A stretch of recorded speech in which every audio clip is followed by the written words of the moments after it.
ദൈവത്തിൻ്റെ സ്തുതി.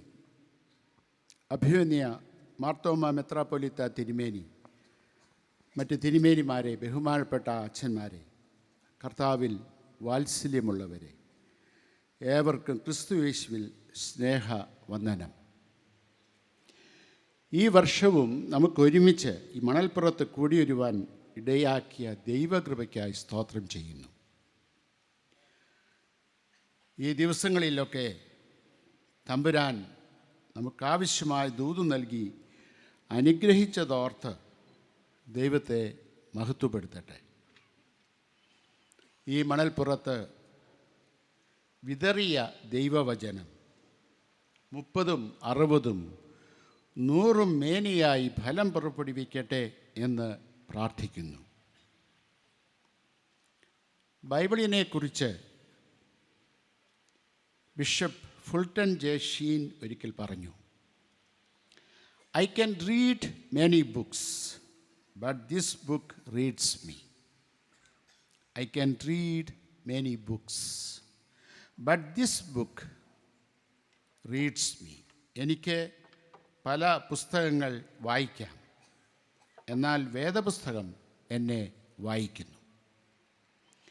ഈ വചനകൂടാരത്തിൽ വിതയ്ക്കപ്പെട്ട ദൈവവചനം തലമുറകളോട് സംവദിച്ചു കൊണ്ടിരിക്കുന്ന സത്യമായ വേദപുസ്തകം നമ്മെ വായിക്കുന്നതാണ്. നമ്മുടെ അവസ്ഥ ഉള്ളതുപോലെ അറിയാൻ നമ്മെ പ്രാപ്തമാക്കുന്നതുമാണ്. അതിനുവേണ്ടി നമ്മെ അനുവദിക്കുകയും വിട്ടുകൊടുക്കുകയും ചെയ്യുന്ന സമയമാകണം ഓരോ വചനകേൾവിയും. ഇന്നത്തെ ദൈവവചന പഠനവും നമ്മിലേക്ക് നോക്കുന്നതിന് തമ്പുരാൻ ഇടയാക്കട്ടെ എന്ന് പ്രാർത്ഥിക്കാം. അഭിമന്യ തിയഡോഷ്യസ് മാർത്തോമ മെത്രാപ്പൊലീത്ത തിരുമനസ് കൊണ്ട് നാളെ 75 വയസ്സ് പൂർത്തിയാക്കുകയാണ്. എല്ലാവിധമായ അഭിനന്ദനങ്ങളും ഇവിടെ കൂടി വന്നിരിക്കുന്ന ഏവരുടെയും പേരിൽ ഒരിക്കൽ കൂടെ അറിയിക്കുകയും തിരുമേനിക്ക് ജന്മദിന ആശംസകൾ നേരുകയും ചെയ്യുന്നു. ആയുസ്സും ആരോഗ്യവും നൽകി ഈ സഭയ്ക്ക് നല്ല നേതൃത്വം നൽകുവാൻ തമ്പുരാൻ കഴിഞ്ഞ നാളുകളിലേതുപോലെ ഇടയാക്കട്ടെ എന്ന് ഞങ്ങൾ ഒരുമിച്ച് ആശംസിക്കുന്നു, പ്രാർത്ഥിക്കുന്നു.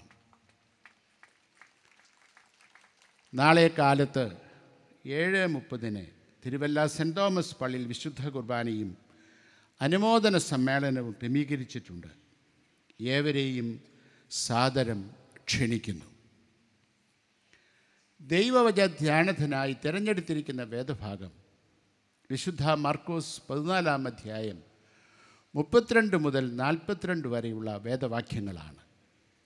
വിശുദ്ധ മർക്കോസ് എഴുതിയ സുവിശേഷം 14 അധ്യായം 32 മുതൽ 42 വരെയുള്ള വേദവാക്യങ്ങൾ. അവർ ഗത്സമന എന്നു പേരുള്ള തോട്ടത്തിൽ വന്നാറേ അവൻ ശിഷ്യന്മാരോട്, "ഞാൻ പ്രാർത്ഥിച്ചു തീരുവോളം ഇവിടെ ഇരിപ്പീൻ" എന്ന് പറഞ്ഞു. പിന്നെ അവൻ പത്രോസിനെയും യാക്കോബിനെയും യോഹന്നാനെയും കൂട്ടിക്കൊണ്ട് ഭ്രമിപ്പാനും വ്യാകുലപ്പെടുവാനും തുടങ്ങി. "എൻ്റെ ഉള്ളം മരണവേദന പോലെ അതിദുഃഖിതമായിരിക്കുന്നു. ഇവിടെ പാർത്ത് ഉണർന്നിരിപ്പീൻ" എന്ന് അവരോട് പറഞ്ഞു. പിന്നെ അല്പം മുൻപോട്ട് ചെന്ന് നിലത്ത് വീണ് കഴിയുമെങ്കിൽ ആ നാഴിക നീങ്ങിപ്പോകണം എന്ന് പ്രാർത്ഥിച്ചു. "അബ്ബാ പിതാവേ, നിനക്കെല്ലാം കഴിയും. ഈ പാനപാത്രം എങ്കിൽ നിന്ന് നീക്കണമേ. എങ്കിലും ഞാൻ ഇച്ഛിക്കുന്നതല്ല, നീ ഇച്ഛിക്കുന്നതത്രേ ആകട്ടെ" എന്ന് പറഞ്ഞു. പിന്നെ അവൻ വന്ന് അവൻ ഉറങ്ങുന്നത് കണ്ട് പത്രോസിനോട്, "ശീമോനെ, നീ ഉറങ്ങുന്നുവോ? ഒരു നാഴിക ഉണർന്നിരിപ്പാൻ നിനക്ക് കഴിഞ്ഞില്ലയോ? പരീക്ഷയിൽ അകപ്പെടാതിരിപ്പാൻ ഉണർന്നിരുന്ന് പ്രാർത്ഥിപ്പീൻ. ആത്മാവ് ഒരുക്കമുള്ളത്, ജഡമോ ബലഹീനമത്രേ" എന്ന് പറഞ്ഞു. അവൻ പിന്നെയും പോയി ആ വചനം ചൊല്ലി പ്രാർത്ഥിച്ചു. മടങ്ങി വന്നാറേ അവരുടെ കണ്ണുകൾക്ക് ഭാരമേറിയിരുന്നതുകൊണ്ട് അവർ ഉറങ്ങുന്നത് കണ്ടു. അവർ അവനോട് എന്തുത്തരം പറയണം എന്നറിഞ്ഞില്ല. അവൻ മൂന്നാമത് വന്ന് അവരോട്, ഇനി ഉറങ്ങി ആശ്വസിച്ചു കൊള്ളുവീൻ, മതി, നാഴിക വന്നു, ഇതാ മനുഷ്യപുത്രൻ പാപികളുടെ കയ്യിൽ ഏൽപ്പിക്കപ്പെടുന്നു. എഴുന്നേൽപ്പീൻ, നാം പോക, ഇതാ എന്നെ കാണിച്ചു കൊടുക്കുന്നവൻ അടുത്തിരിക്കുന്നു എന്ന് പറഞ്ഞു. 41 വാക്യവും 42 വാക്യവും ഒരിക്കൽ കൂടെ വായിക്കുന്നു. മതി, നാഴിക വന്നു, ഇതാ മനുഷ്യപുത്രൻ പാപികളുടെ കയ്യിൽ ഏൽപ്പിക്കപ്പെടുന്നു. എഴുന്നേൽപ്പീൻ, നാം പോക, ഇതാ എന്നെ കാണിച്ചു കൊടുക്കുന്നവൻ അടുത്തിരിക്കുന്നു എന്ന് പറഞ്ഞു. പ്രാർത്ഥിക്കാം. ഞങ്ങളുടെ പ്രിയപ്പെട്ട കർത്താവേ, വിശുദ്ധ ദിവസം ഞങ്ങൾക്ക് ഒരുമിച്ച് നിൻ്റെ സന്നിധിയിൽ വരുവാനിടയാക്കിയല്ലോ. വിവിധ സ്ഥലങ്ങളിൽ നിന്നെ ആരാധിപ്പാനും തിരുമേശയിൽ സംബന്ധിപ്പാനും അവിടുന്ന് അവസരം നൽകി. ഈ പന്തലിലും ഞങ്ങൾക്ക് ഒരുമിച്ച് നിന്നെ ആരാധിപ്പാൻ അവസരം നൽകിയല്ലോ. കർത്താവേ, നിൻ്റെ വലിയ സ്നേഹം അതിപ്പോഴും ഞങ്ങൾ അനുഭവിക്കുന്നുണ്ട്. ഓരോ നിമിഷവും ഓരോ ദിവസവും ഞങ്ങൾക്ക് ആവശ്യമായ ദൂത് നൽകി ഞങ്ങളുടെ യാത്ര എങ്ങനെയായിരിക്കണമെന്നും ദർശനം എങ്ങനെയായിരിക്കണമെന്നും ഓർമ്മിപ്പിച്ചുകൊണ്ടിരിക്കുന്നതോർത്ത് നന്ദിയോടെ സ്തുതിക്കുകയും മഹത്വപ്പെടുത്തുകയും ചെയ്യട്ടെ. വീണ്ടും നിൻ്റെ വചനത്തിൻ്റെ മുൻപിൽ ഒരുമിച്ച് കൂടുമ്പോൾ കർത്താവേ, ഞങ്ങളെ തന്നെ തൃപ്പാദങ്ങൾ സമർപ്പിക്കുന്നു. അതിൻ്റെ പ്രതീകമായി ഞങ്ങൾ സമർപ്പിച്ചിരിക്കുന്ന സ്തോത്ര കാഴ്ചകൾ നീ തന്നിട്ടുള്ളവയിൽ നിന്ന് ഞങ്ങൾ സമർപ്പിച്ചിരിക്കുന്നു. കർത്താവെ, സ്വീകരിക്കണമേ. തിരുനാം മഹത്വത്തിനും തിരായി കെട്ടുപണിക്കുമായി എടുത്ത് ഉപയോഗിക്കണമേ എന്ന് പ്രാർത്ഥിക്കുന്നു. ജീവിതത്തിൽ 76 വയസ്സിലേക്ക് പ്രവേശിക്കുന്ന ഞങ്ങളുടെ മെത്രാപ്പൊലീത്ത തിരുമേനിക്ക് വേണ്ടി വീണ്ടും ഞങ്ങൾ ഒരുമിച്ച് സഭയായി പ്രാർത്ഥിക്കുന്നു. പുതിയ ശക്തിയും പുതിയ ദർശനവും പുതിയ ബലവും നൽകി സഭയ്ക്ക് നല്ല നേതൃത്വം നൽകുവാൻ ശക്തീകരിക്കണമേ, എടുത്തുപയോഗിക്കണമേ. നിങ്ങൾ ഒരുമിച്ച് പ്രാർത്ഥിക്കട്ടെ. കർത്താവേ, വചനം നിൻ്റേതാണ്, അടിയങ്ങളും നിൻ്റേതാണ്. ഞങ്ങളുടെ ആവശ്യം ഞങ്ങളെക്കാൾ അധികം അറിയുന്ന കർത്താവേ, മനസ്സലിവുണ്ടാകണമേ. ഞങ്ങളോട് സംസാരിക്കണമേ. പരിശുദ്ധാത്മാവെ, ശക്തീകരിക്കണമേ. യേശുവിൻ നാമത്തിൽ അപേക്ഷിക്കുന്നു, ദയയുണ്ടായി കേൾക്കണമേ. ആമേൻ. ഒരുപാട് സംഭവങ്ങൾ അരങ്ങേറിയ ഒരു രാത്രിയാണ് ഈ വേദഭാഗത്തിൻ്റെ പശ്ചാത്തലം. കർത്തൃമേശയുടെ സംസ്ഥാപനം നടന്നത് ഈ രാത്രിയിലാണ്. യേശു ശിഷ്യന്മാരുടെ കാലുകൾ കഴുകിയ അസാധാരണ സംഭവവും അരങ്ങേറിയത് ഈ രാത്രിയിൽ തന്നെ. തമ്മിൽ സ്നേഹിപ്പീൻ എന്ന കൽപ്പന യേശു കർത്താവ് ആവർത്തിച്ചു പറഞ്ഞതും ഈ സന്ധിയിലാണ്. തുടർന്നാണ് ഗത്ശമനയിലേക്ക് പ്രാർത്ഥിക്കാനായി യേശു ശിഷ്യരുമായി പോകുന്നത്. ഇത് കേവലം ഒരു തോട്ടം എന്നതിനേക്കാൾ ഓരോ വ്യക്തിയും അഭിമുഖീകരിക്കുന്ന ജീവിത അനുഭവങ്ങളുടെ തലമാണ്. നിങ്ങളുടെ ജീവിതത്തിൽ നിങ്ങൾ ഏറ്റവും കൂടുതൽ വേദനയിലൂടെ കടന്നുപോയ സാഹചര്യം ഏതാണെന്ന് ഓർത്തെടുക്കാൻ സാധിക്കുമോ? ഒരുപക്ഷെ സാധിച്ചെന്നിരിക്കും. ഇസ്ഹാക്കിനെ യാഗം കഴിക്കണം എന്ന അവസരത്തിൽ അബ്രഹാം അനുഭവിച്ച വേദന പോലെ, അബ്ശലോമിൻ്റെ മരണസമയത്ത് ദാവീദ് അനുഭവിച്ച വേദന പോലെ, സർവ്വതും നഷ്ടമായ ഇയ്യോബ് നിലവിളിച്ചുകൊണ്ട്, ഞാൻ നിന്നെക്കുറിച്ചൊരു കേൾവി മാത്രമേ കേട്ടിരുന്നുള്ളൂ, ഇപ്പോഴോ എൻ്റെ കണ്ണാൽ നിന്നെ കാണുന്നു എന്ന് പറഞ്ഞ സാഹചര്യം പോലെ, അത്തരം ഒരു അനുഭവത്തിലൂടെ നമ്മുടെ കർത്താവും രക്ഷകനുമായ യേശു ക്രിസ്തു കടന്നുപോയ സാഹചര്യമാണ് നാം വായിച്ചു കേട്ടത്. ഒലിവെണ്ണ പിഴിഞ്ഞെടുക്കുന്ന ചക്കുകളുള്ള ഗത്ശമനയിൽ യേശുവിൻ്റെ ഹൃദയം സമ്മർദ്ദത്താൽ ഭാരപ്പെടുകയാണ്. കേവലം വ്യക്തിപരമായ വിഷയങ്ങളെക്കാൾ ജാതിയുടെ രക്ഷ സാധ്യമാക്കുന്ന വലിയ ദൗത്യത്തിൻ്റെ ഭാരം യേശുവിനെ സമ്മർദ്ദത്തിലാക്കിയ നിമിഷമായി എനിക്ക് തോന്നുകയാണ്. ക്രിസ്തു ശിഷ്യരോട് പറയുന്നത് ഉണർന്നിരിപ്പീൻ എന്നാണ്. എന്നാൽ അവർ ഉറങ്ങിപ്പോയി. ക്രിസ്തു ശിഷ്യൻ ക്രിസ്തുവിനോട് ചേർന്ന് ഉണർന്നിരുന്നുവെങ്കിൽ കാണുന്നത് എന്താണ്? വേറൊന്നുമല്ല, ക്രിസ്തുവിൻ്റെ വേദന, ദി അഗണി ഓഫ് ക്രൈസ്റ്റ്.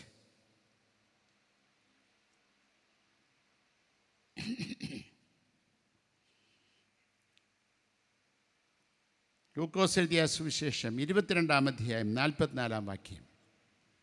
അവൻ പ്രാണവേദനയിലായി അതിശ്രദ്ധയോടെ പ്രാർത്ഥിച്ചു. അവൻ്റെ വിയർപ്പ് നിലത്തു വീഴുന്ന വലിയ ചോരത്തുള്ളി പോലെ ആയി. ആരെക്കുറിച്ചുള്ള വേദനയാണിത്? ജനത്തെക്കുറിച്ച്, തൻ്റെ സൃഷ്ടിയെക്കുറിച്ച്, അതിനെ നഷ്ടപ്പെട്ട അവസ്ഥയിൽ നിന്ന് വീണ്ടെടുക്കുന്നതിന് അനുഭവിക്കേണ്ട കഷ്ടതകളെക്കുറിച്ചുള്ള വ്യഥ, മനുഷ്യനു വേണ്ടിയുള്ള ക്രിസ്തുവിൻ്റെ വേദന, അതിന് കൊടുക്കേണ്ട വിലയെക്കുറിച്ചുള്ള വേദന. ആ വേദനയുടെ തീക്ഷ്ണത വ്യക്തമായി ബോധ്യമുള്ള വ്യക്തിയാകണം വിശ്വാസി. കാരണം ഉണർന്നിരിക്കുന്നവർക്കാണ് യേശുവിൻ്റെ ഹൃദയവ്യഥ ഉൾക്കൊള്ളാൻ കഴിയുക. അങ്ങനെയുള്ളവരാണ് ലോകത്തിന് അനുഗ്രഹകരമായി മാറുന്നത്. അതിനാൽ കർത്താവ് നമ്മോട് പറയുന്നു, ഉറങ്ങിയത് മതി, എഴുന്നേൽപ്പീൻ, നമുക്ക് പോകാം, നാഴിക വന്നിരിക്കുന്നു. ഉറങ്ങിയത് മതി, എഴുന്നേൽപ്പീൻ, നമുക്ക് പോകാം, നാഴിക വന്നിരിക്കുന്നു. കർത്താവ് ഈ വാക്കുകൾ ഉച്ചരിച്ച ഗത്സമനയിലേക്ക് നിങ്ങളുടെ ശ്രദ്ധ ക്ഷണിക്കാനാണ് ഞാൻ താല്പര്യപ്പെടുന്നത്. ഗത്സമന പോരാട്ടത്തിൻ്റെയും പ്രാർത്ഥനയുടെയും ഇടമാണ്. It's a place of struggle and prayer. ദൈവഹിതവും സ്വന്തം ഇച്ഛാശക്തിയും തമ്മിലുള്ള പോരാട്ടത്തിൻ്റെ ഇടമാണിത്. ഏത് തിരഞ്ഞെടുക്കേണ്ടതെന്ന് എനിക്കറിയില്ല എന്ന് പറയുന്ന നിസ്സഹായതയുടെ സ്ഥലമാണ് ഗത്സമന. പിതാവിൻ്റെ ഇഷ്ടം നിറവേറ്റണമെന്ന് അറിയാമായിരുന്നിട്ടും അത് ഉളവാക്കുന്ന വേദനയുടെ പാരമ്യം ഈ വാക്യത്തിൽ യേശു പ്രകടിപ്പിക്കുന്നുണ്ട്. ഗത്സമന തിരഞ്ഞെടുപ്പിനായിട്ടുള്ള പോരാട്ടത്തിൻ്റെ ഇടമാണ്. വാസ്തവത്തിൽ ലോകം നമ്മുടെ ഗത്സമനയായി മാറിയിരിക്കുന്നു. പോരാട്ടങ്ങളുടെയും കഷ്ടപ്പാടുകളുടെയും ഇടം. അടിച്ചമർത്തൽ, അനീതി, അസമത്വങ്ങൾ, ദാരിദ്ര്യം, പട്ടിണി, രാഷ്ട്രീയ അസ്ഥിരത, അത്യാഗ്രഹം, അക്രമം, സ്ത്രീകളോടും കുട്ടികളോടുമുള്ള കടന്നാക്രമം എന്നിവയെ ദിവസവും അഭിമുഖീകരിക്കുന്ന ഇടം. സമ്പന്നർ കൂടുതൽ സമ്പന്നരും ദരിദ്രർ കൂടുതൽ ദരിദ്രരുമാകുന്ന ലോകത്താണ് നാം ജീവിക്കുന്നത്. മനുഷ്യജീവിതത്തെ വില കുറച്ച് മനുഷ്യരെ കേവലം വസ്തുക്കളായി കണക്കാക്കുന്ന, മനുഷ്യാവകാശങ്ങളോട് യാതൊരു ബഹുമാനവും കാണിക്കാത്ത, സ്വന്തം നേട്ടത്തിൽ അഭിരമിക്കുന്ന ഈ ലോകത്താണ് നാം ജീവിക്കുന്നത്. 828 ദശലക്ഷം ആളുകൾ ഈ ലോകത്തെ പട്ടിണി അനുഭവിക്കുന്നു. ലോക ജനസംഖ്യയുടെ ഏകദേശം 40% ആളുകൾക്ക് ദിവസവും ഭക്ഷണം ലഭിക്കുന്നില്ല. നമ്മുടെ ലോകം ഒരു വലിയ പ്രതിസന്ധിയിലാണ്. ഉക്രൈനിൽ നടന്നുകൊണ്ടിരിക്കുന്ന യുദ്ധവും ഇസ്രായേൽ പലസ്തീൻ യുദ്ധവും ലോകത്തിൻ്റെ വിവിധ ഭാഗങ്ങളിൽ നാം കാണുന്ന നിരവധി അക്രമങ്ങളും നമ്മെ ആശങ്കപ്പെടുത്തുന്നു.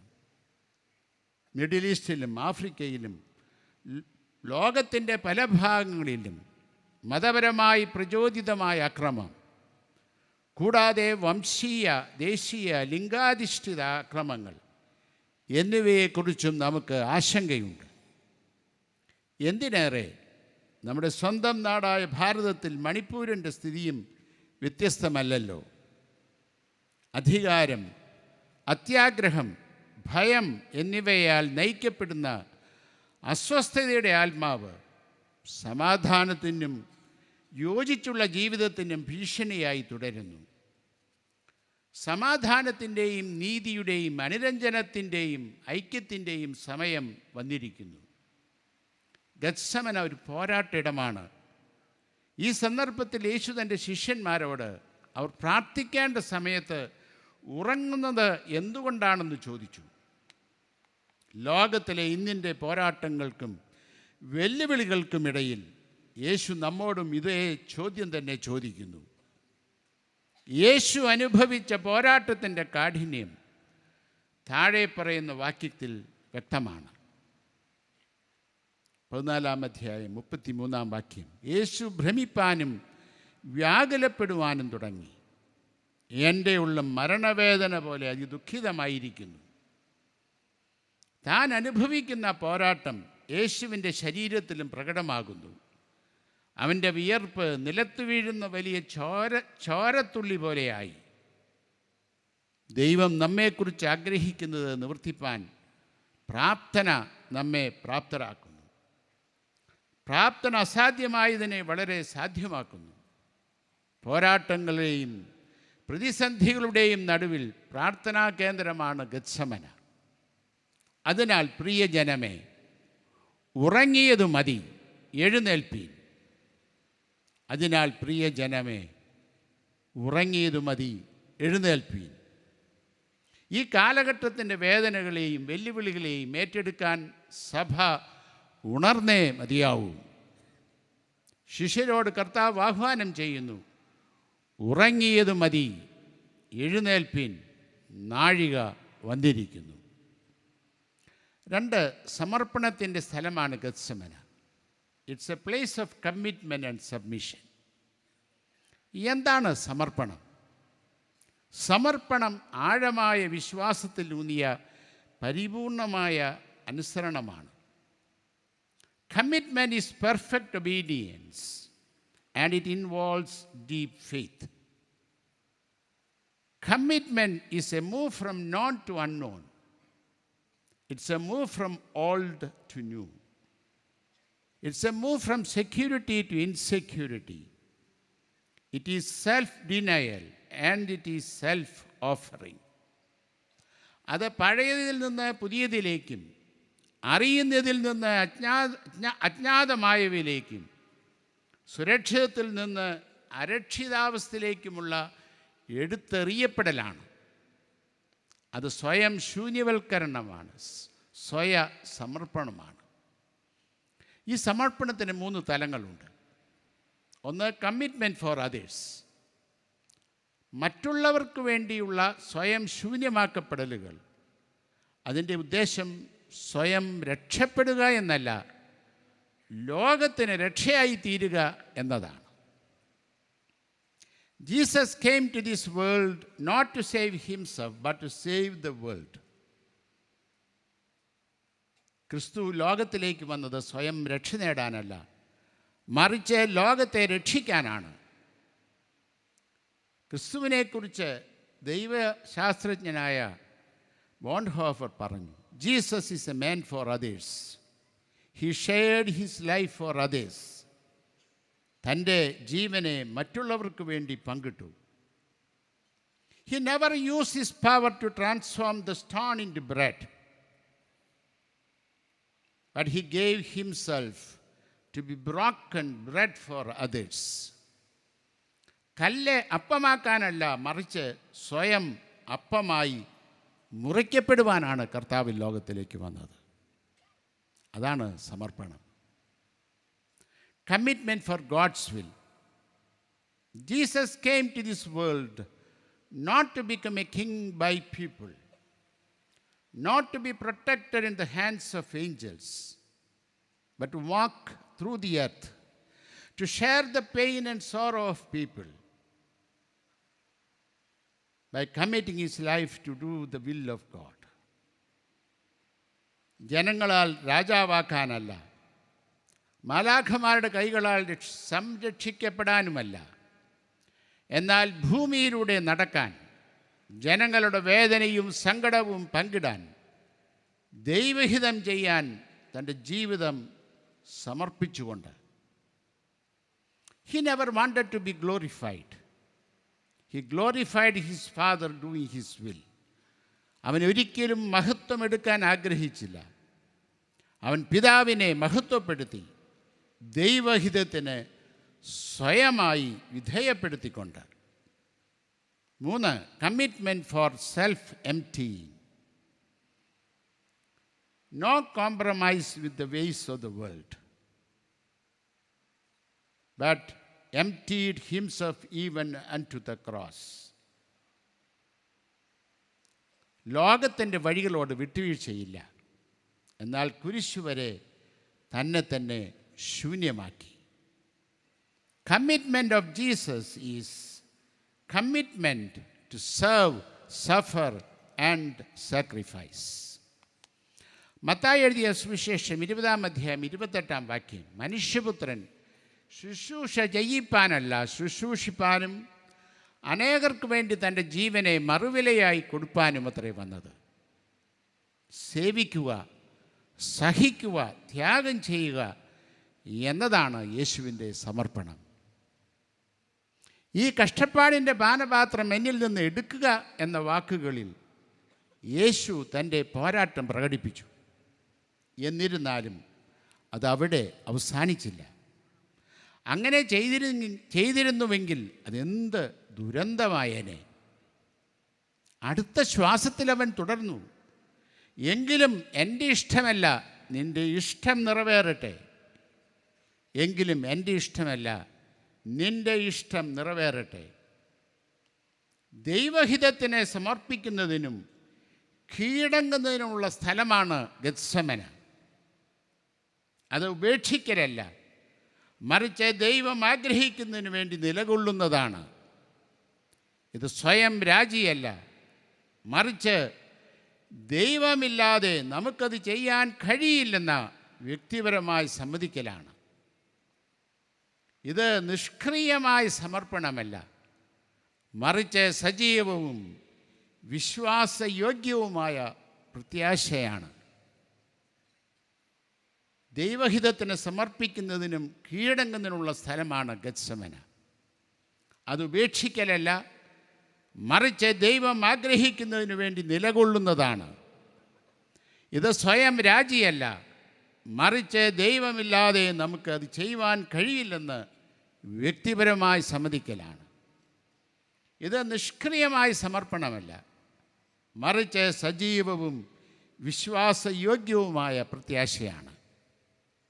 ഫിലിപ്പിക്ക് എഴുതിയ ലേഖനം 2-ാം അധ്യായം 8-ാം വാക്യത്തിൽ നാം ഇങ്ങനെ വായിക്കുന്നു, നമ്മുടെ കർത്താവ് തന്നെത്താൻ താഴ്ത്തി മരണത്തോളം, ക്രൂശിലെ മരണത്തോളം തന്നെ അനുസരണമുള്ളവനായി തീർന്നു.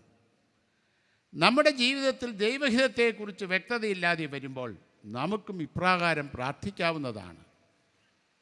എങ്കിലും എൻ്റെ ഇഷ്ടമല്ല തമ്പുരാനെ, നിൻ്റെ ഹിതം പോലെ നടത്തണമേ എന്ന് അവസാനിപ്പിക്കണം ഏതു പ്രാർത്ഥനയും.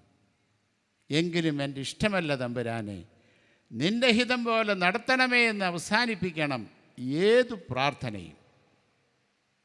പിതാവായ ദൈവത്തിലുള്ള ആശ്രയത്വവും വിശ്വാസവുമാണ് ഇതിൽ വെളിപ്പാക്കുന്നത്. ഗത്സമനയിൽ തൻ്റെ ഹിതത്തെ കർത്താവ് തകർത്ത് ജയം നേടി. അതിനാൽ ക്രൂശിൽ മരണത്തെ തകർത്ത് വിജയം നേടുവാനിടയായി. ക്രൂശിലെ ജയം ഗത്സമനയുടെ തുടർച്ചയാണ്. നമ്മുടെ ജീവിതത്തിൽ നാം വരിക്കുന്ന കുരിശുകൾ നമ്മുടെ സ്വയത്യാഗത്തിൻ്റെ തുടർച്ചകളാണ്. തമ്പുരാൻ്റെ ഹിതത്തിനെ പൂർണ്ണമായി വിധേയപ്പെടുത്തി കൊടുക്കുന്നതാണ് സമർപ്പണം. അതാണ് കുരിശിൻ്റെ വിജയം. ഗത്സമന ഓർമ്മിപ്പിക്കുന്നതും വെല്ലുവിളിക്കുന്നതും ഇതല്ലാതെ വേറെ എന്താണ്? ഒരു ദിവസം ഒരു യുവ പുരോഹിതനും പ്രായമായ ഒരു പുരോഹിതനും നടന്ന് സംസാരിക്കുകയായിരുന്നു. യുവ പുരോഹിതൻ ചോദിച്ചു, ദൈവവുമായുള്ള നിങ്ങളുടെ പോരാട്ടങ്ങളിൽ നിങ്ങൾ എപ്പോഴും വിജയിക്കുന്നുണ്ടോ? മുതിർന്ന പുരോഹിതൻ പ്രതികരിച്ചു, ഇല്ല, ഈ ദിവസങ്ങളിൽ ഞാൻ ദൈവത്തോട് തോറ്റുപോകുന്നു. അങ്ങനെയായിരിക്കണം. ദൈവം എപ്പോഴും ദൈവത്തിൻ്റെ വഴി നേടണം. ദൈവഹിതത്തിന് നമ്മെ തന്നെ സമർപ്പിക്കുന്നതിനെക്കുറിച്ചാണ് ഗത്സമന പറയുന്നത്. ദൈവത്തിൻ്റെ നല്ലതും പൂർണ്ണവും പ്രസാദകരവുമായ ഹിതത്തിന് കീഴടങ്ങാനുള്ള സമയമാണ് ആസന്നമായിരിക്കുന്നത്. ദൈവത്തിൻ്റെ നല്ലതും പൂർണ്ണവും പ്രസാദകരവുമായ ഹിതത്തിന് കീഴടങ്ങാനുള്ള സമയമാണ് ആസന്നമായിരിക്കുന്നത്. കർത്താവ് ഇപ്രകാരം പ്രാർത്ഥിച്ചു, അബ്ബാ പിതാവേ, നിനക്കെല്ലാം കഴിയുമെങ്കിൽ ഈ പാനപാത്രം എങ്കിൽ നിന്ന് നീക്കണമേ. എങ്കിലും ഞാൻ ഇച്ഛിക്കുന്നതല്ല, നീ ഇച്ഛിക്കുന്നതത്രയും നടക്കട്ടെ എന്ന് പറഞ്ഞു. ഒരുപക്ഷെ ഇന്ന് പാനപാത്രമെന്ന് തോന്നുന്നതിൻ്റെ പുറകിലെ ദൈവോദ്ദേശം ഇപ്പോൾ ഉൾക്കൊള്ളാൻ സാധിച്ചെന്നിരിക്കില്ല. അപ്പോസ്തലപ്രവൃത്തിയിൽ 8-ാം അധ്യായത്തിൽ ശമരിയിൽ അനുഗ്രഹീതമായി ശുശ്രൂഷ ചെയ്തുകൊണ്ടിരുന്ന ഫിലിപ്പോസിനെ കർത്താവ് ട്രാൻസ്ഫർ ചെയ്യുന്നതായി കാണുന്നുണ്ട്. കർത്താവിനോട് കൽപ്പിച്ചു, ഗസായിലേക്കുള്ള നിർജ്ജന പ്രദേശത്തേക്ക് പോകാൻ. ആത്മാവ് അവനെ എടുത്തുകൊണ്ടു. എഫെസൂസിൽ വളരെ അനുഗ്രഹീതമായ ശുശ്രൂഷ നിർവഹിച്ചുകൊണ്ടിരിക്കുകയാണ്. അനേകർ മാനസാന്തരപ്പെട്ടുകൊണ്ടിരിക്കുന്നു. അവിടെ നിന്നാണ് നിർജ്ജന പ്രദേശത്തേക്കുള്ള ട്രാൻസ്ഫർ. സാധാരണ നില ഒട്ടും സ്വീകാര്യമല്ല. എന്നാൽ അവിടെ നടന്നത് എന്താണെന്ന് നമുക്ക് നന്നായിട്ടറിയാം. എത്യോപ്യൻ രാജ്ഞിയുടെ ഷണ്ണൻ അവിടേക്ക് യാത്ര ചെയ്യുന്നു. തേരിലിരുന്നു കൊണ്ട് വേദപുസ്തകം വായിക്കുന്നു. യെശയ്യാപ്രവാചകൻ്റെ പുസ്തകമാണ് വായിക്കുക. കഷ്ടപ്പെടുന്ന യാസനെക്കുറിച്ചുള്ള വേദഭാഗം. ആത്മാവ് നിയോഗിച്ചതിന് പ്രകാരം ചേർന്നു നടന്നു. അവനോട് ചോദിച്ചു, വല്ലതും മനസ്സിലാവുന്നുണ്ടോ? വ്യാഖ്യാനി ഇല്ലാത്തതിനാൽ ഒന്നും മനസ്സിലാകുന്നില്ല. അതും കൂടെ ഇരുന്നു കാണും. അദ്ദേഹം പറഞ്ഞു, ഇത് സംഭവിച്ചു കഴിഞ്ഞു, ഞാനതിൻ്റെ സാക്ഷിയാണ്, ഞാൻ അവൻ്റെ കൂടെ നടന്നവനാണ്. പോകുന്ന വഴിയിൽ അദ്ദേഹം സ്നാനപ്പെട്ടു. കർത്താവ് എൻ്റെ രക്ഷിതാവും എൻ്റെ ദൈവവും എല്ലാമാകുന്നുവെന്ന് പ്രഖ്യാപിച്ചു. ഇപ്പോഴും നമ്മുടെ മനസ്സിലുണ്ടാകുന്ന വലിയൊരു ചോദ്യം, എഫെസൂസിലെ ആയിരങ്ങളെക്കാൾ പ്രധാനമാണോ, പ്രാധാന്യം അർഹിക്കുന്നതാണോ എത്യോപ്യയിലെ ഒരു ഷണ്ണൻ? ഒട്ടും റീസണബിൾ അല്ലാത്തൊരു ട്രാൻസ്ഫറാണ്. ഒട്ടും റീസണബിൾ അല്ലാത്ത ട്രാൻസ്ഫർ. നമ്മളാണെങ്കിൽ ഒരു റിവ്യൂ പെറ്റീഷൻ കൊടുത്തേനെ. ഈ ട്രാൻസ്ഫർ ചെയ്യുന്നവർക്ക് ബുദ്ധിയില്ലാത്തത് കൊണ്ടാണ് ഇങ്ങനെ സംഭവിച്ചതെന്ന് കരുതിക്കൊണ്ട്. എന്നാൽ ഫിലിപ്പോസ് ചോദ്യം ചെയ്യാതെ അനുസരിച്ചു. എന്താണ് ഈ മനസാന്തരത്തിൻ്റെ പ്രാധാന്യം? ഒരു ഭൂഖണ്ഡത്തിലേക്ക് ആദ്യമായി സുവിശേഷം കടന്നു ചെന്നത് ഈ മനുഷ്യനിലൂടെയാണ്. ആഫ്രിക്കൻ ഭൂഖണ്ഡം. ആദ്യമായി ക്രിസ്തീയ വിശ്വാസത്തിലേക്ക് കടന്നു വന്ന ആഫ്രിക്കക്കാരൻ യെരുശലേം നിവാസിയാണ്. കർത്താവിൻ്റെ കുരിശ് ചുമന്ന സെൻട്രൽ ആഫ്രിക്കക്കാരനായ ശിമയോൻ. ചരിത്രം പറയുന്നു, അവനിലൂടെ എത്യോപ്യൻ ക്യൂൻ രാജ്ഞി ക്രിസ്ത്യാനിയായി. The whole country became a Christian country. ഒരുപക്ഷെ ഇതൊന്നും നമുക്ക് മനസ്സിലാക്കാനായിട്ട് സാധിക്കില്ല. നമ്മൾ പലപ്പോഴും ചിന്തിക്കുന്നത് സമീപ ഭാവിയെക്കുറിച്ച് മാത്രമാണ്, ഇമ്മീഡിയറ്റ് ഫ്യൂച്ചർ. എന്നാൽ ദൈവത്തിൻ്റെ കണ്ണുകൾ ഡിസ്റ്റൻറ്റ് ഫ്യൂച്ചർ, വിദൂര ഭാവിയിൽ എന്ത് നന്മ സംഭവിക്കണം എന്നതിനെക്കുറിച്ച് വ്യക്തമാക്കുന്നതാണ്. ആ വിജയം കൈവരിച്ചതുകൊണ്ടാണ് കർത്താവ് ശിഷ്യരോട് പറയുക, ഉറങ്ങിയത് മതി, ഈ എഴുന്നേൽപ്പിൻ, നാഴിക വന്നിരിക്കുന്നു എന്ന്. ഉറങ്ങിയത് മതി, എഴുന്നേൽപ്പിൻ, നാഴിക വന്നിരിക്കുന്നു എന്ന്. ഗത്സമന ഒരു സുരക്ഷാ സ്ഥലമാണ്. ഗത്സമന സംഘർഷത്തിൻ്റെയും വേദനയുടെയും കഷ്ടപ്പാടുകളുടെയും ഇടമാണ്. പക്ഷേ അത് സുരക്ഷിതത്വത്തിൻ്റെ സ്ഥലം കൂടിയാണ്. എഴുന്നേൽക്കുക, നമുക്ക് പോകാം എന്ന് ശിഷ്യന്മാരോട് പറയാൻ യേശുവിന് കഴിയും. എന്തുകൊണ്ട്? ഉത്കണ്ഠയും ഭയവും ഉണ്ടെങ്കിലും അവൻ കുരിശിനെ നേരിടാൻ തയ്യാറാണ്. അതുകൊണ്ട് തന്നെ കുരിശും മരണവും കാണുമ്പോൾ വിജയത്തിൻ്റെയും പ്രത്യാശയുടെയും ഒരു കിരീടമാണ് പുനരുദ്ധാനത്തിൽ തന്നെ കാത്തിരിക്കുന്നത് എന്ന് അവൻ മനസ്സിലാക്കുന്നു. പിതാവിൻ്റെ സാന്നിധ്യത്തിൻ്റെയും സുരക്ഷയുടെയും ഉറപ്പ് അവനുണ്ട്. താൻ വീണ്ടും ശക്തനും വിജയവുമായി ഉയർത്തപ്പെടുമെന്ന് യേശുവിനറിയാം. നമുക്ക് ദൈവത്തെ പൂർണ്ണമായി വിശ്വസിക്കാൻ കഴിയുമെന്ന് ഗത്സമന നമ്മോട് പറയുന്നു. നമുക്ക് ദൈവത്തെ പൂർണ്ണമായി വിശ്വസിക്കാൻ കഴിയുമെന്ന് ഗത്സമന നമ്മോട് ഓർമ്മിപ്പിക്കുന്നു. കഷ്ടപ്പാടുകളുടെയും മരണത്തിൻ്റെയും മുഖത്തെ പോലും വിശ്വാസത്തിലും പ്രത്യാശയിലും നേരിടുവാനും വീക്ഷിക്കുവാനും നമുക്ക് ആത്മവിശ്വാസമുണ്ടായിരിക്കണമെന്ന് മാത്രം. ഉദ്ധിതനായ ക്രിസ്തുവിൽ നമുക്ക് സുരക്ഷിതത്വം കണ്ടെത്താനാകും. ഈ പ്രത്യാശ ഇന്ന് ലോകത്ത് നീതിക്കും സമാധാനത്തിനും അനുരഞ്ജനത്തിനും വേണ്ടി വിശ്വസിക്കുകയും പോരാടുകയും ചെയ്യുന്നതിന് നമ്മെ ശക്തീകരിക്കുന്നു. ഉയർത്തെഴുന്നേറ്റ കർത്താവായ യേശുവിലാണ് നമുക്ക് സുരക്ഷിതത്വമുള്ളത്.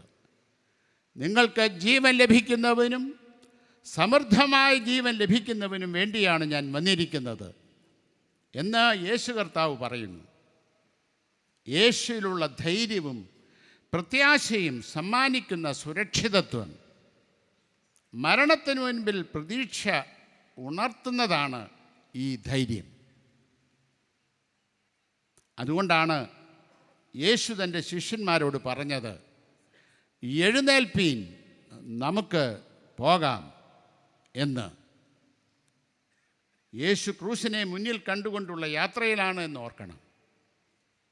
ഗത്സമന വേദനയുടെയും പോരാട്ടത്തിൻ്റെയും കഷ്ടപ്പാടുകളുടെയും സ്ഥലമാണ്. എന്നാൽ ലോകത്തിലെ നീതിക്കും സമാധാനത്തിനും അനുരഞ്ജനത്തിനും വേണ്ടിയുള്ള ദൈവഹിതത്തിൽ നാം വിശ്വസിക്കുന്നതിനാൽ അത് സമർപ്പണത്തിൻ്റെയും സുരക്ഷിതത്തിൻ്റെയും സ്ഥലം കൂടെയാണ്. ഗത്സമന ഒരു ഭീതിജനകമായ സ്ഥലമാണ്, പക്ഷേ അതൊരു മോശം സ്ഥലമല്ല. ഏദൻ തോട്ടത്തേക്കാൾ ഞാൻ ഇഷ്ടപ്പെടുന്നത് ഗത്സമന തോട്ടമാണ്. ഏദൻ തോട്ടത്തിന് സൗന്ദര്യവും ആകർഷകമായ ഫലങ്ങളും വിശ്രമവുമുണ്ട്. എന്നാൽ ഗത്സമന എനിക്ക് അത് തരുന്നില്ല. അത് കഷ്ടപ്പാടുകളെക്കുറിച്ചും യഥാർത്ഥ ജീവിതത്തെക്കുറിച്ചും സംസാരിക്കുന്നു. എനിക്ക് ദൈവത്തെ ആവശ്യമാണെന്നും എനിക്ക് ഇപ്പോൾ തന്നെ അവനെ ആവശ്യമാണെന്നും അത് എന്നോട് പറയുന്നു. പോരാട്ടങ്ങൾക്കും കഷ്ടപ്പാടുകൾക്കുമിടയിൽ പ്രത്യാശയുടെയും വിശ്വാസത്തിൻ്റെയും ആശ്രയത്വത്തിൻ്റെയും ഇടമാണ് ഗത്സമന. പോരാട്ടങ്ങൾക്കും കഷ്ടപ്പാടുകൾക്കുമിടയിൽ പ്രത്യാശയുടെയും വിശ്വാസത്തിൻ്റെയും ആശ്രയത്വത്തിൻ്റെയും ഇടമാണ് ഗത്സമന. അത് ആവശ്യമായ ഒരു സുരക്ഷിതത്വബോധമാണ് നൽകുന്നത്. ഈ പോരാട്ടവും സമർപ്പണവും സുരക്ഷിതത്വബോധവും ആനുകാലിക ജീവിതത്തിൽ പ്രതിഫലിപ്പിക്കേണ്ടത് എങ്ങനെയെന്ന് ഗൗരവമായി ചിന്തിക്കേണ്ടതാണ്. യേശു പറഞ്ഞു, മതി, എഴുന്നേൽക്ക്, നാഴിക വന്നിരിക്കുന്നു. എന്തിനുള്ള നാഴിക വന്നിരിക്കുന്നു? ഏതാനും തലങ്ങളെക്കുറിച്ച് ഓർമ്മിപ്പിക്കാൻ മാത്രം ശ്രമിക്കുന്നു.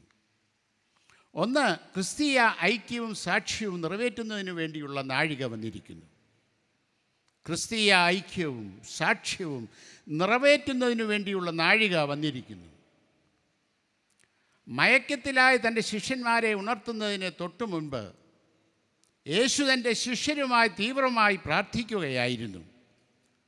ലോകം യേശുവിൽ വിശ്വസിക്കുവാൻ അവരെല്ലാവരും ഒന്നായി തീരട്ടെ എന്ന് പ്രാർത്ഥിച്ചു.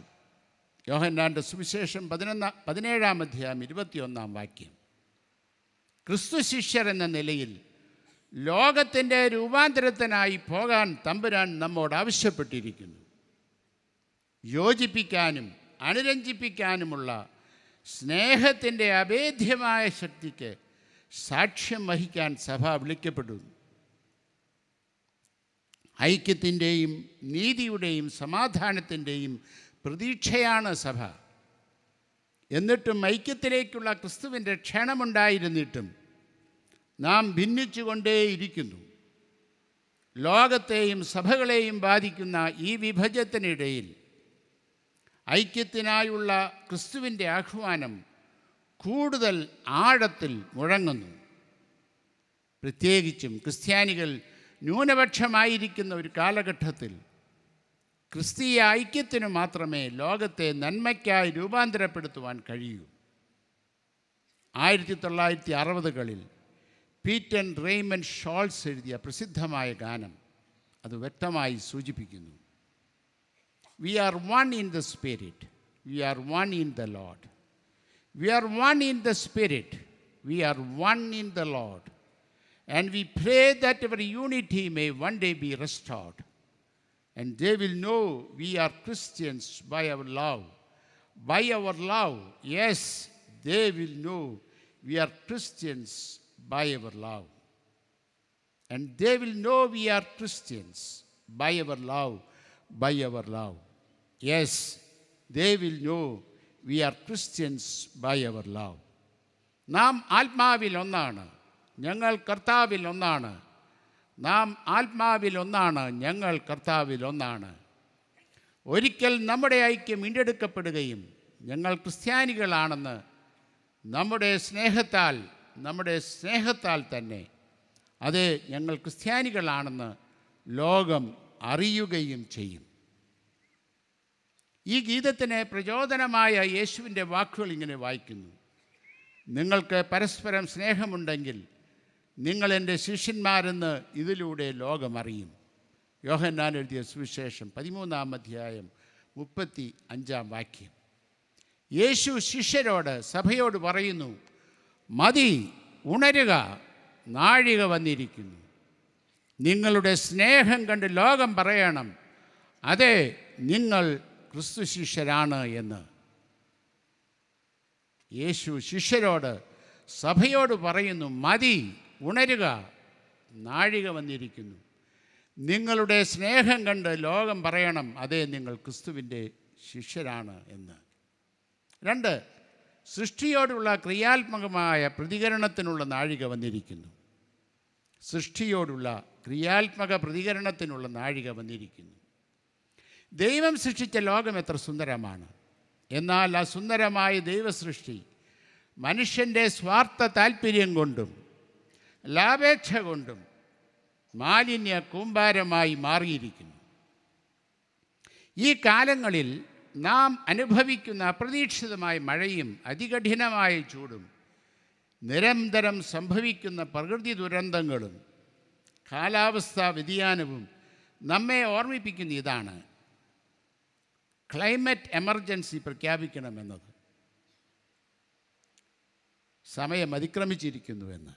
ക്ലൈമറ്റ് എമർജൻസി പ്രഖ്യാപിക്കണമെന്ന്, അതിനുള്ള സമയം അതിക്രമിച്ചിരിക്കുന്നുവെന്ന്.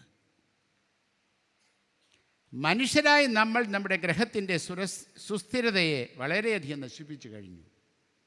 നമ്മുടെ അത്യാഗ്രഹത്തിനും സ്വാർത്ഥതയ്ക്കും അനുസരിച്ചാണ് നമ്മൾ ചിന്തിക്കുന്നതും പ്രവർത്തിക്കുന്നതും.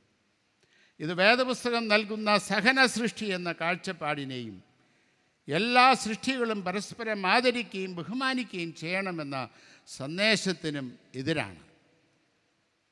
പസഫിക് ദ്വീപ് സമൂഹങ്ങളിലെ ഒരു ചെറു രാഷ്ട്രമാണ് തുവാലു. കാലാവസ്ഥാ പ്രതിസന്ധിയുടെ അതിതീവ്രത എങ്ങനെയാണെന്ന് കാണിക്കാൻ തുവാലുവിൻ്റെ വിദേശകാര്യമന്ത്രി ഗ്ലാസ്ഗോയിൽ നടന്ന ഐക്യരാഷ്ട്ര കാലാവസ്ഥാ സമ്മേളനത്തിൽ കടൽ വെള്ളത്തിൽ മുട്ടുകുത്തി നിന്ന് പ്രസംഗം നടത്തി.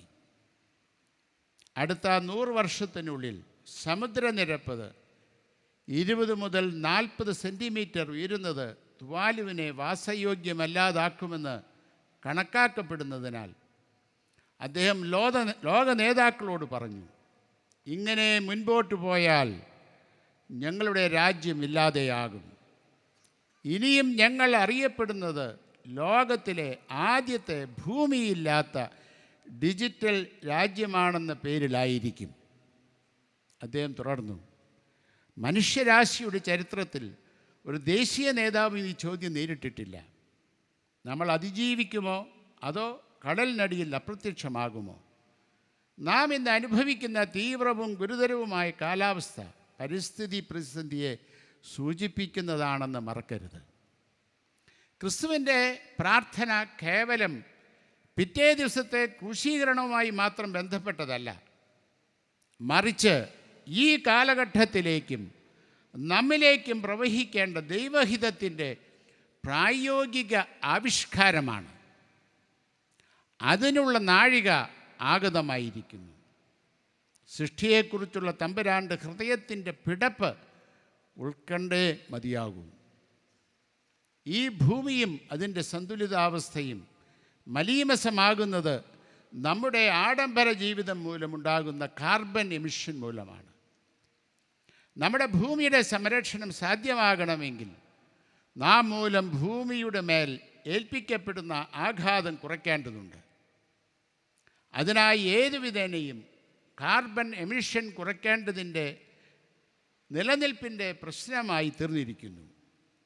ഈ നോമ്പ് കാലത്ത് ഈ നാളുകൾ ഏറെ ചർച്ചാവിഷയമായ കാർബൺ ലെൻഡ് എന്ന ആശയം ഏറെ പ്രസക്തമാണ്. കാർബൺ എമിഷൻ കുറയ്ക്കത്തക്ക വിധത്തിൽ വാഹനം മുതലായവയുടെ ഉപയോഗം പരമാവധി കുറച്ച് പൊതുഗതാഗത സംവിധാനങ്ങൾ ഉപയോഗപ്പെടുത്തുന്നതിലൂടെ ഈ നോമ്പുകാലം കൂടുതൽ അർത്ഥപൂർണ്ണമാകുവാൻ സാധ്യമാകുമോ? അതുകൊണ്ട് യേശു കർത്താവ് സഭയോട് പറയുന്നത്, മതി ഉറങ്ങിയത്, നാഴിക വന്നിരിക്കുന്നു. മതി ഉറങ്ങിയത്, നാഴിക വന്നിരിക്കുന്നു. ദൈവഹിതാനുസരണമായി ഭൂമിയെ സംരക്ഷിക്കുവാൻ നാഴിക വന്നിരിക്കുന്നു. 3, ദാരിദ്ര്യത്തോടും ദരിദ്രന്മാരുമുള്ള സമീപനത്തിൽ മാറ്റം വരുത്തേണ്ട നാഴിക വന്നിരിക്കുന്നു.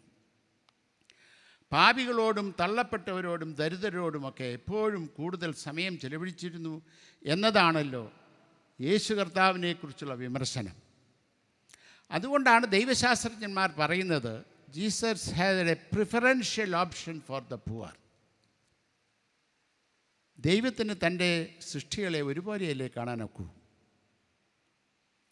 എല്ലാവരെയും ദൈവം ഒരുപോലെയല്ലേ സൃഷ്ടിച്ചത്? പാപികളും തള്ളപ്പെട്ടവരും സമ്പന്നന്മാരും വിദ്യാഭ്യാസമുള്ളവരും എല്ലാം. പിന്നെ എങ്ങനെയാണ് ദൈവത്തിന് ചിലരോട് പ്രത്യേക താല്പര്യം കാണിക്കാൻ സാധിക്കുക? ഈ ചോദ്യം വളരെ റീസണബിളാണ്. എന്നാൽ കർത്താവ് ഈ തള്ളപ്പെട്ടവരോടും പാപികളോടൊപ്പം കൂടുതൽ സമയം ചെലവഴിക്കുകയും അവരെ കൂടുതൽ സ്നേഹിക്കുകയും ചെയ്യുന്നു എന്ന് ലോകം അറിയുകയും ചെയ്യുന്നു. ഇതിന് പുറകിലൊരു ഫിലോസഫിയുണ്ട്. അത് മനസ്സിലാക്കുമ്പോൾ മാത്രമാണ് യേശു കർത്താവിൻ്റെ പ്രവർത്തനത്തെ കൃത്യമായി ഉൾക്കൊള്ളാൻ നമുക്ക് സാധിക്കുകയുള്ളൂ. നിങ്ങൾക്ക് 2 മക്കൾ ഉണ്ട് എന്നിരിക്കട്ടെ. ഒരാൾ പൂർണ്ണ ആരോഗ്യവാനാണ്, മറ്റേയാൾ ഡിസേബിൾഡാണ്. നിങ്ങൾ പറയുന്നു 2 മക്കളും ഞങ്ങളുടേതാണ്. ഞങ്ങൾ 2 മക്കളെയും ഒരുപോലെയാണ് കരുതുന്നതും സ്നേഹിക്കുന്നതും പ്രോത്സാഹിപ്പിക്കുന്നതും. അങ്ങനെ ചെയ്താൽ ആർക്കാണ് ഗുണം കിട്ടാൻ പോകുന്നത്? എല്ലാവരും ഒരുപോലെ മറുപടി പറയുമെന്ന് എനിക്കറിയാം. ആരോഗ്യമുള്ള മകനെ. ഡിസേബിൾഡായവൻ തള്ളപ്പെടും. അത് തന്നെയാണ് യേശു കർത്താവ് ചെയ്തത്. സമൂഹത്തിൽ തള്ളപ്പെട്ടവർക്ക് കൈത്താങ്ങൽ കൊടുക്കുകയും പ്രത്യേക കരുതലും പ്രോത്സാഹനവുമൊക്കെ നൽകുമ്പോഴാണ് ഈ ഡിസേബിൾഡ് ആയവരും വളരുക. അതാണ് യേശു കർത്താവിൻ്റെ മനസ്സ്. ഞാനിപ്പോൾ നിങ്ങളോട് ചോദിക്കുകയാണെന്നിരിക്കട്ടെ, നിങ്ങളുടെ വികാരി അച്ഛനിൽ നിന്ന് നിങ്ങൾ എന്താണ് പ്രതീക്ഷിക്കുന്നത് എന്ന് ചോദിച്ചാൽ സകലരും ഒരുപോലെ മറുപടി പറയും.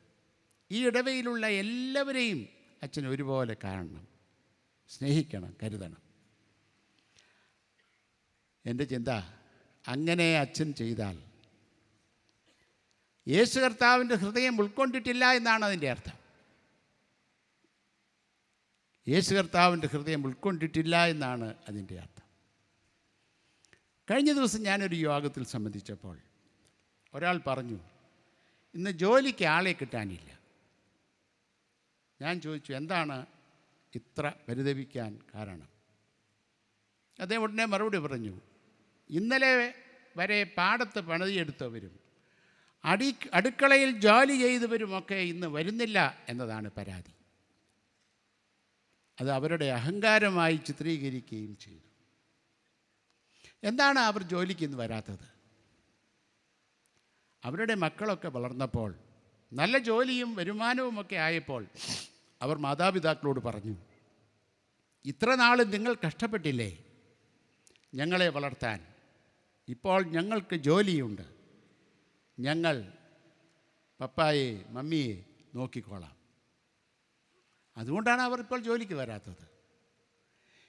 ഞാൻ ചോദിച്ചു, ഇതിൽ സന്തോഷിക്കുകയല്ലേ വേണ്ടത്? അവരും വളർന്നല്ലോ എന്നോടൊപ്പം എന്നോർത്ത് എന്തേ സന്തോഷിക്കാൻ നമുക്ക് സാധിക്കുന്നില്ല?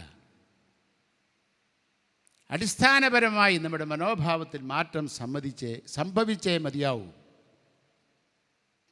ഇന്നത്തെ പരീക്ഷ ദരിദ്രരെ കാഴ്ചവസ്തുക്കളാക്കുക എന്നതാണ്. They are show pieces. ദരിദ്രരെ കാഴ്ചവസ്തുക്കൾ ആക്കുക എന്നതാണ്. വർഷങ്ങൾക്ക് മുമ്പ് ക്രിസോസ്റ്റം തിരുമേനി എന്നെ മാനസാന്തരപ്പെടുത്തിയ ഒരു സംഭവം ഇവിടെ പറയണമെന്നാണ് ഞാൻ ആഗ്രഹിക്കുന്നത്. യുവജനസഖ്യത്തിൻ്റെ 60ാം വാർഷികം ആഘോഷിക്കുകയാണ്. അന്ന് യുവജനസഖ്യത്തിൻ്റെ പ്രസിഡൻറ്റ് ഞാനാണ്. മറ്റ് പരിപാടികളോടൊപ്പം അന്ന് കേരളത്തിലുണ്ടായിരുന്ന 6 ഭദ്രാസനങ്ങളിൽ 10 വീതം കുട്ടികളുടെ വിവാഹം നടത്തിക്കൊടുക്കണം എന്ന് തീരുമാനിച്ചു. അത് സമൂഹ വിവാഹമാണ്. തിരുവനന്തപുരത്ത് നിന്ന് ആരംഭിച്ചു. അടൂർ നടന്നു, തിരുവല്ലായിൽ വിവാഹം നടന്നു, മലബാറിൽ നടന്നു. പക്ഷെ ക്രിസോസ്റ്റം തിരുമേനി അനങ്ങുന്നില്ല. ഞാനും സെക്രട്ടറി അച്ഛനും കൂടെ തിരുമേനിയെ കാണാൻ ചെന്നു. വിഷയം പ്രസൻറ്റ് ചെയ്തു. അപ്പോൾ തിരുമേനി പറഞ്ഞു, നിങ്ങൾ എന്തു കൊടുക്കും? ഞങ്ങൾ ഇന്നതൊക്കെ ചെയ്യും, മതി. ഈ 10 പേരെയും ഞാൻ തന്നെ പോയി കെട്ടിച്ചേക്കാം. നിങ്ങൾ തന്ന പണം കൊണ്ട് മതിയാകുന്നില്ല എങ്കിൽ കൂടുതൽ ചിലവായാൽ അതും ഞാൻ കൊടുത്തേക്കാം. പക്ഷേ ഞങ്ങളുടെ ആവശ്യം അതല്ലല്ലോ. ഒരു സമൂഹ വിവാഹമാണ് ഉദ്ദേശിക്കുന്നത്. അത് കഴിഞ്ഞൊരു ഫോട്ടോ എടുക്കണം, യുവദീപത്തിൽ പ്രസിദ്ധീകരിക്കണം, കൂടാതെ പത്രങ്ങളിലും ഫോട്ടോ വരണം. എന്നിട്ട് ഞങ്ങൾക്ക് പറയാം, 60 കുട്ടികളെ ഞങ്ങൾ കെട്ടിച്ചു. യുവജനസഖ്യത്തിൻ്റെ അംഗങ്ങളെ ഞങ്ങൾ വിവാഹം കഴിപ്പിച്ചു കൊടുത്തു. തിരുമേനി ചോദിച്ചു, ഈ സമൂഹ വിവാഹത്തിന് അവർ നിന്നു തരുന്നത് എന്തുകൊണ്ടാണ്? ഞാൻ പറഞ്ഞു, അവർ ദരിദ്രരായതുകൊണ്ടാണ്. തുടർന്ന് അദ്ദേഹം പറഞ്ഞു, ദാരിദ്ര്യം ചൂഷണം ചെയ്യാൻ ഞാനില്ല. ദാരിദ്ര്യം ചൂഷണം ചെയ്യാൻ ഞാനില്ല. ദരിദ്രരോടും ദാരിദ്ര്യത്തോടുമുള്ള ക്രിസ്തു ശിഷ്യൻ്റെ മനോഭാവത്തിൽ മാറ്റം സംഭവിക്കേണ്ട സമയം അതിക്രമിച്ചില്ലേ? നാം 10 പേർക്ക് 10 പുസ്തകം വിതരണം ചെയ്താൽ, ക്യാൻസർ രോഗികൾക്ക് സഹായം നൽകിയാൽ, പാവപ്പെട്ടവർക്ക് വീട് വെച്ച് കൊടുത്താൽ, സ്റ്റേജിൽ വിളിച്ചു വരുത്തി പേര് പരസ്യമായി പ്രഖ്യാപിക്കാതെ സ്വസ്ഥതയുണ്ടാകുമോ നമുക്ക്? അവരുടെ വ്യക്തിത്വത്തെ മാനിക്കുവാൻ നമുക്ക് സാധിക്കുന്നില്ല എങ്കിൽ യേശു കർത്താവിൻ്റെ മനസ്സ് ഉൾക്കൊള്ളാൻ സാധിച്ചിട്ടില്ല എന്നല്ലേ അതിൻ്റെ അർത്ഥം? അവരുടെ വ്യക്തിത്വത്തെ മാനിക്കാൻ സാധിക്കുന്നില്ല എങ്കിൽ യേശു കർത്താവിൻ്റെ മനസ്സ് ഉൾക്കൊള്ളാൻ സാധിച്ചിട്ടില്ല എന്നല്ലേ അതിൻ്റെ അർത്ഥം? കർത്താവ് സഭയോട് ഓർമ്മിപ്പിക്കുന്നു, മതി ഉറങ്ങിയത്, നാഴിക വന്നിരിക്കുന്നു. ദരിദ്രരെക്കുറിച്ചുള്ള ക്രിസ്തു മനസ്സിനോട് താതാത്മ്യപ്പെടേണ്ട നാഴിക ഇതാ വന്നിരിക്കുന്നു. ദരിദ്രരെക്കുറിച്ചുള്ള ക്രിസ്തു മനസ്സിൻ്റെ താതാത്മ്യപ്പെടേണ്ട നാഴിക ഇതാ വന്നിരിക്കുന്നു. 4, പ്രവാചക സാക്ഷ്യ നിർവഹണത്തിനായുള്ള നാഴിക വന്നിരിക്കുന്നു. പ്രവാചക സാക്ഷ്യ നിർവഹണത്തിനായുള്ള നാഴിക വന്നിരിക്കുന്നു. എന്താണ് പ്രവാചക ശുശ്രൂഷ? ആരാണ് പ്രവാചകൻ? Prophet is not a foreteller, but he is a forth-teller. പഴയ നിയമ പണ്ഡിതനായ വാൾട്ടർ ബ്രൂക്ക്മാൻ പറയുന്നത് ഇങ്ങനെയാണ്: നമ്മെ അടിമപ്പെടുത്തുന്ന, കീഴ്പ്പെടുത്തുന്ന ആധിപത്യ സംസ്കാരത്തിന് പകരമായി ഒരു പ്രതിജീവിത ശൈലി, എ ന്യൂ ലൈഫ് സ്റ്റൈൽ ഉണർത്തുകയും വളർത്തുകയും ചെയ്യുന്നവനാണ് പ്രവാചകൻ. ബദൽ ജീവിതശൈലിയില്ലാതെ പ്രവാചക ശുശ്രൂഷ നിറവേറ്റാൻ കഴിയില്ല. അതിന് 2 തലങ്ങളുണ്ട്: സത്യസന്ധമായ വിമർശനം, ലഭിച്ച ദർശനത്തെ ക്രിയാത്മകമാക്കുക എന്നത്.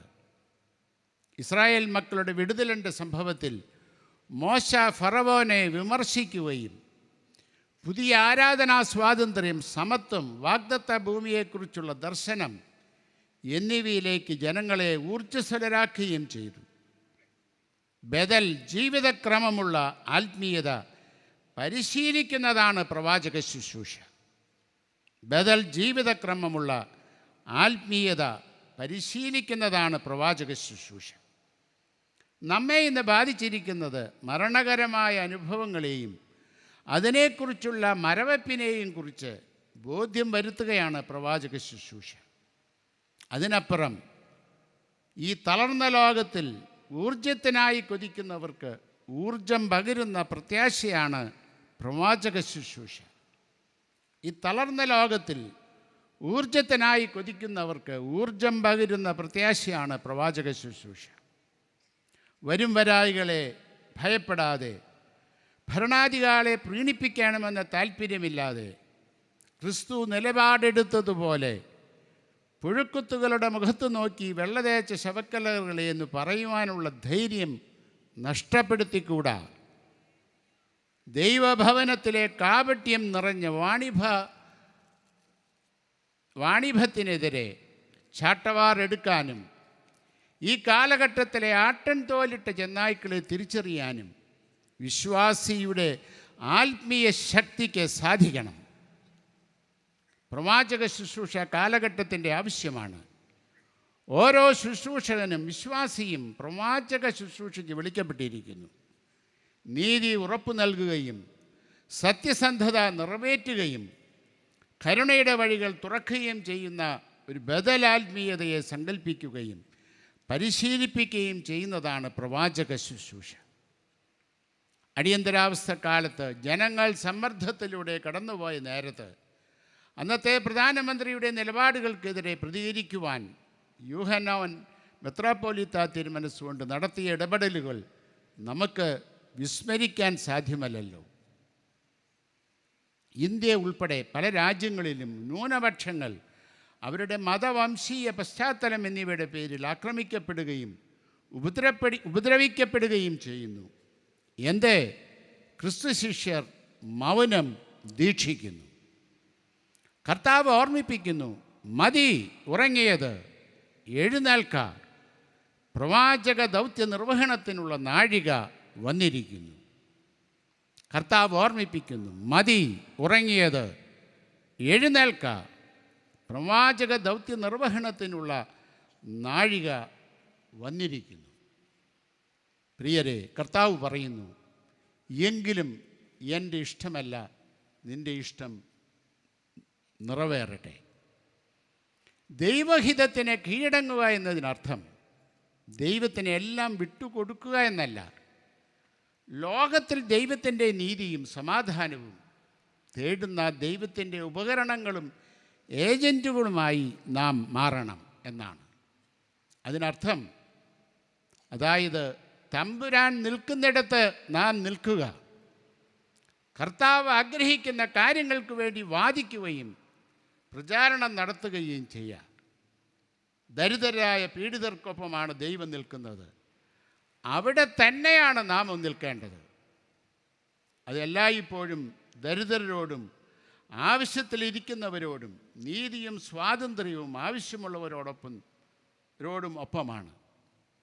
യേശു ഗത്സമനയിൽ പിതാവിൻ്റെ ഇഷ്ടത്തിന് കീഴടങ്ങി കുരിശിലേക്കും അതിലൂടെ നിത്യജീവനിലേക്കും വഴി തുറന്നു. യേശു കർത്താവിൻ്റെ മനസ്സുൾക്കൊള്ളാൻ എന്തേ ക്രിസ്തു ശിഷ്യർക്ക് ഈ കാലഘട്ടത്തിലും സാധിക്കുന്നില്ല? എൻ്റെ തോന്നൽ പാരമ്പര്യത്തിൽ ഊറ്റം കൊണ്ട് ഇന്നലകളിൽ ജീവിക്കുന്നു എന്നതിനപ്പുറമായി യേശു ഇന്ന് സഭയ്ക്ക് ഇതരനായിപ്പോയോ? യേശു എൻ്റെ കർത്താവും ദൈവവും എല്ലാം ആകുന്നുവെന്ന് ആത്മസമർപ്പണത്തോടെ ആത്മാർത്ഥതയോടെ പറയാൻ സാധിക്കുന്നവർ എത്ര പേരുണ്ട്? ഇന്ന് റിലീജിയോസിറ്റി വർദ്ധിക്കുന്നു, സ്പിരിച്വാലിറ്റി നഷ്ടപ്പെട്ടുകൊണ്ടിരിക്കുന്നു, മതാത്മകത വർദ്ധിക്കുന്നു, ആത്മീയത ശുഷ്കമാകുന്നു. യോഹന്നാൻ്റെ സുവിശേഷം 1-ാം അധ്യായത്തിൽ വിശുദ്ധ യോഹന്നാൻ പറയുന്നത് പോലെ, I have seen the glory of God in Jesus. യേശുവിൽ ദൈവത്തിൻ്റെ തേജസ് ഞാൻ കണ്ടെത്തിയിരിക്കുന്നു എന്ന് ജീവിതാനുഭവത്തിൽ നിന്ന് എത്ര പേർക്ക് സാക്ഷീകരിക്കുവാൻ സാധിക്കും? അതിനപ്പുറമായി പൗലോസ് ശ്ലീഹ പറഞ്ഞതുപോലെ, I know whom I have believed, He is my treasure. And I have the assurance that He will keep me till the end. ഞാൻ ആരെ വിശ്വസിച്ചിരിക്കുന്നു എന്ന് അറിയുന്നു. അവൻ എൻ്റെ ഉപനിധി. അവസാനത്തോളം കാക്കുവാൻ ശക്തനെന്ന് ഉറച്ചുമിരിക്കുന്നു. ഈ അനുഭവത്തിലേക്ക് പ്രവേശിക്കുന്നവർക്ക് മാത്രമാണ് കർത്താവിൻ്റെ ഹൃദയത്തിൻ്റെ തുടിപ്പ് ഉൾക്കൊള്ളാൻ സാധിക്കൂ. ഇത് നമ്മുടെ അനുഭവമാകാത്തത് കൊണ്ടല്ലേ നാം ക്ഷീണിച്ച് ഉറങ്ങിപ്പോകുന്നത്. അല്ലെങ്കിൽ കർത്താവിൻ്റെ വ്യഥ ഉൾക്കൊണ്ട് ഉണർന്നിരുന്ന് തമ്പുരാനോടൊപ്പം പ്രാർത്ഥിക്കുവാൻ നമുക്ക് സാധിച്ചേനെ. അതാണ് ഗത്സമന നമ്മെ ഓർമ്മിപ്പിക്കുന്നത്. മതി, ഉറങ്ങിയത്, എഴുന്നേൽക്ക്, നാഴിക വന്നിരിക്കുന്നു. ഇന്ന് എൻ്റെ സഭയോടുള്ള തമ്പുരാൻ്റെ ഓർമ്മപ്പെടുത്തൽ ഇതല്ലാതെ എന്താണ്? മതി, ഉറങ്ങിയത്, എഴുന്നേൽക്ക്, നാഴിക വന്നിരിക്കുന്നു. ബോബ് പിയേഴ്സ് പ്രാർത്ഥിച്ചതുപോലെ നമുക്കും പ്രാർത്ഥിക്കാം. Lord, let my heart be broken by the things that break the heart of God. Lord, let my heart be broken by the things that break the heart of God. ദൈവമേ, നിൻ്റെ മനസ്സിനെ മുറിവേൽപ്പിക്കുന്ന ഏതു കാര്യവും എൻ്റെ ഹൃദയത്തെയും വേദനിപ്പിക്കണമേ. നാം പ്രാർത്ഥിക്കേണ്ടതാണ്, കർത്താവേ, ഞങ്ങളെ നീ അസ്വസ്ഥരാക്കണമേ എന്ന്. കർത്താവേ, നീ ഞങ്ങളെ അസ്വസ്ഥരാക്കണമേ എന്ന് കർത്താവ് ശിഷ്യരോട് പറയുന്നു. എഴുന്നേൽപ്പീൻ, പോകാം. ക്രിസ്തീയ ഐക്യത്തിനും സാക്ഷ്യത്തിനുമായി കർത്താവ് ശിഷ്യരോട് പറയുന്നു, എഴുന്നേൽപ്പീൻ, പോകാം. സൃഷ്ടിയോടുള്ള ക്രിയാത്മകമായ പ്രതികരണത്തിനായി കർത്താവ് ശിഷ്യരോട് പറയുന്നു, എഴുന്നേൽപ്പീൻ, പോകാം. ദരിദ്രരോടുള്ള പുതു സമീപനത്തിനായി കർത്താവ് ശിഷ്യരോട് പറയുന്നു, എഴുന്നേൽപ്പീൻ, പോകാം. പ്രവാചക ദൗത്യ നിർവഹണത്തിനായി കർത്താവ് ക്രിസ്തു ശിഷ്യരോട് പറയുന്നു, ഉറങ്ങിയത് മതി, എഴുന്നേൽക്ക, നാഴിക വന്നിരിക്കുന്നു. കർത്താവ് ക്രിസ്തു ശിഷ്യരോട് പറയുന്നു, ഉറങ്ങിയത് മതി, എഴുന്നേൽക്ക, നാഴിക വന്നിരിക്കുന്നു. കർത്താവ് ക്രിസ്തു ശിഷ്യരോട് പറയുന്നു, ഉറങ്ങിയത് മതി, എഴുന്നേൽക്ക, നാഴിക വന്നിരിക്കുന്നു.